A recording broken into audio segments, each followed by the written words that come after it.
مثلا حضرت ابو بکر کے دور کے اندر حضرت خالد بن ولید نے لیٹر لکھا کہ میں ایک ایسی قوم پہ آیا ہوں اے امیر المومنین جو آپ سوچ بھی نہیں سکتے. کیا میں سوچ نہیں سکتا؟ یہ مرد مردوں کے ساتھ شادیاں کرتے ہیں. تو حضرت ابو بکر نے یہ آرڈیننس جاری کیا تھا ان کو پھر زندہ جلا دیا جائے.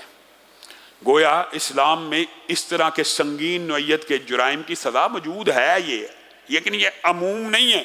اسی طرح حضرت علی نے بھی اپنے دور میں آگ کا عذاب دیا، اور جب عبداللہ ابن عباس نے اعتراض کیا تو حضرت علی نے ان کو جواب دیتے ہوئے کہا تھا کہ انہوں نے صحیح طرح حدیث کو سمجھا نہیں. بعض لوگوں نے اس حدیث سے یہ مطلب لیا کہ حضرت علی نے رجوع کیا تھا. نہیں، صحابہ کا یہ ایک صحابہ کی جماعت کا یہ موقف تھا کہ آگ کا عذاب دینا جائز ہے، ایک صحابہ کی جماعت کا یہ موقف تھا کہ آگ کا عذاب جائز نہیں ہے. لیکن راجع بات یہ ہے کہ سنگین نوعیت کے جو جرائم ہیں ان میں اسلام میں اس طرح کی سزائیں دینا کہ لوگوں کو تادیب ہو اور دوبارہ وہ معاشرے میں جرم نہ ہو سکے، یہ باتیں جائز اور درست ہیں. گویا جب یہ سارے کا سارا واقعہ ہو گیا تو رسول اللہ صلی اللہ علیہ وسلم نے ان کو یہ سزا دی. آگے چلیے، آگے ایک غزوہ ہے سریہ، بلکہ غزوہ تو وہ جس میں رسول اللہ صلی اللہ علیہ وسلم خود شامل ہوں. رسول اللہ صلی اللہ علیہ وسلم نے ابو عبیدہ ابن جراح کو 300 سواروں کے ساتھ اس سریے کو، ویسے سیف البحر بھی کہتے ہیں لیکن وہ حضرت حمزہ کے ساتھ خاص ہے، اس لیے اس کو تاریخ کے اندر اور سیرت کے اندر جیش الخبت کہنا چاہیے. جیش الخبت سے مراد پتوں والا لشکر، پتوں والا، جھاڑیوں والا. اس کو کیوں کہا گیا کہ ابو عبیدہ ابن جراح کو دور ساحل کے کنارے رسول اللہ صلی اللہ علیہ وسلم نے کارروائی کرنے کے لیے بھیجا تو آپ کے پاس خوراک ختم ہو گئی. جب خوراک ختم ہوگی تو ابو عبیدہ ابن جراح نے اپنے ساتھیوں سے کہا، 300 بندہ تھا، کہ سارے تھوڑا تھوڑا جو آپ کے پاس موجود ہے اکٹھا کر لیا جائے. سب نے اکٹھا کیا، اس کو ایک بورے میں بند کر دیا، پھر ان میں سے سب کو ایکولی بانٹنا شروع کیا. پہلے زیادہ کھجوریں آتی رہی، پھر کم کم، حتیٰ کہ نوبت یہاں تک آ گئی کہ ایک وقت میں ایک ایک کھجور اس سے آنے لگی.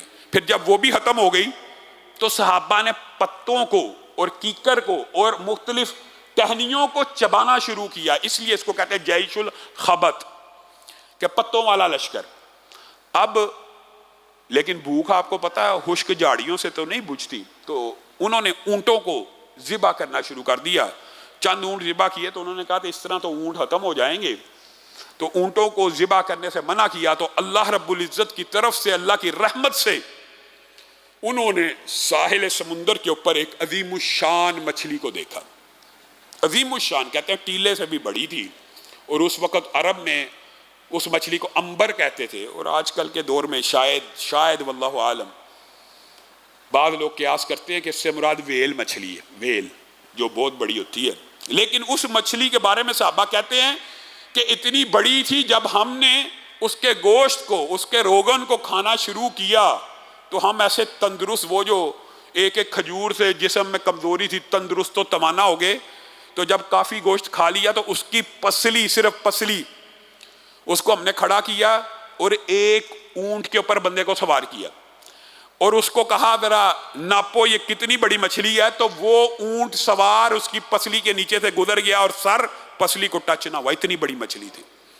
تو رسول اللہ صلی اللہ علیہ وسلم کے پاس پہنچے اور آ کے یہ بات بتائی کہ اللہ کے رسول مجبور تھے، کوئی چیز کھانے کو نہیں تھی، ایک مردار وہاں پہ پڑا تھا، آگے ہم نے کھا لیا.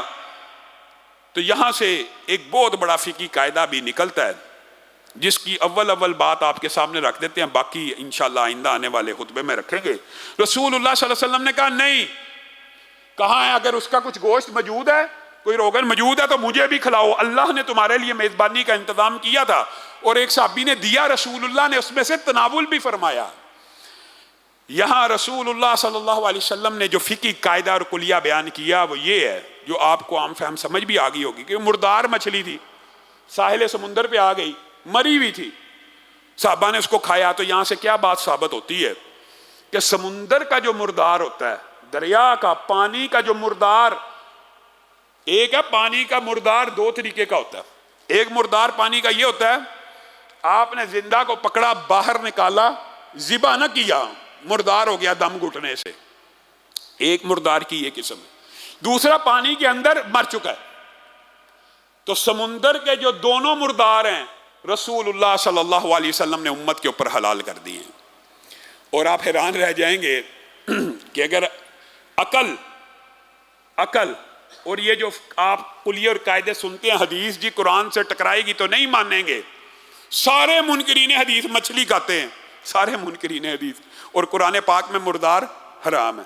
2 آیتیں اور واضح طور پہ حرام ہے مردار. قرآن پاک میں مردار حرام ہے، اور رسول اللہ صلی اللہ علیہ وسلم نے کہا ہمارے لیے 2 مردار حلال کر دیے گئے ہیں، ایک مچھلی کو اور ایک جراد کو. یہ باب طویل ہے لیکن اس کی ایک جز بیان کر رہا ہوں. گویا رسول اللہ صلی اللہ علیہ وسلم نے سمندر کے مرداروں کو حلال کر دیا. قرآن میں تو حرام ہے.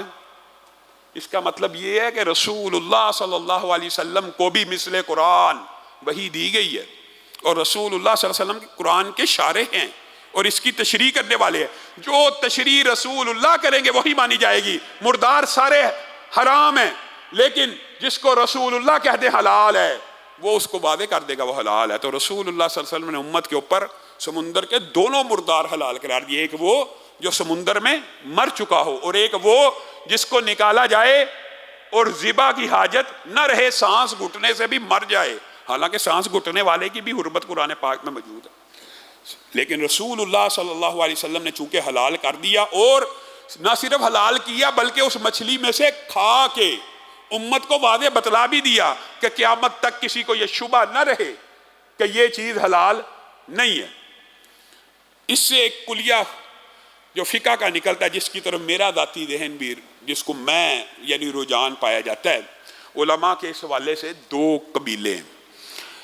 ایک قبیلہ یہ ہے کہ امت کے علماء کا ایک گروہ سمندر کے ہر مردار کو حلال جانتا ہے، یعنی جو سمندر میں مرا ہوا اس کو حلال جانتا ہے. اور امت کا ایک علماء کا گروہ یہ ہے کہ صرف اس مردار کو حلال جانتے ہیں کہ جس کو نکالا جائے تو مر جائے. تو بنیادی طور پہ میرا جو ذاتی جس کو میں راجح سمجھتا ہوں وہ یہی بات ہے، چونکہ سمندر کا مردار حلال قرار دیا ہے، سمندر سے نکالا زندہ رہا، یہ سمندر کے حکم میں نہیں ہے. یہ میرا ذاتی رجحان بھی ان علماء کے گروہ کی طرف ہے. وجہ یہ ہے کہ جو سمندر سے نکل کے زندہ رہے گا اس کا حکم بری جانوروں میں آئے گا، بحری میں نہیں آئے گا. بحری جانور صرف ان کو کنسیڈر کیا جائے گا جن کو سمندر سے نکالا تو وہ مر گئے، ان کی زندگی سمندری ہے. سمندر سے نکال لو تو مر جائے، صرف وہ مردار حلال ہے. جو سمندر سے نکالا جائے اور مرے نہ زندہ رہے، اس کے بارے میں جو رسول اللہ صلی اللہ علیہ وسلم کی احادیث ہیں، چونکہ بات آ چکی ہے اور کنفیوژن نہ رہے، انشاءاللہ آئندہ آنے والے خطبے میں اس حوالے سے اپنی بات کا آغاز کر کے اس فقہی کلیے کو بیان کر کے سیرت کے جو صلح حدیبیہ اور عمرے کا جو واقعہ ہے انشاءاللہ اس کی طرف بڑھیں گے. اللہ رب العزت جو کہا گیا جو سنا گیا اس کو سمجھنے کی توفیق عنایت فرمائے.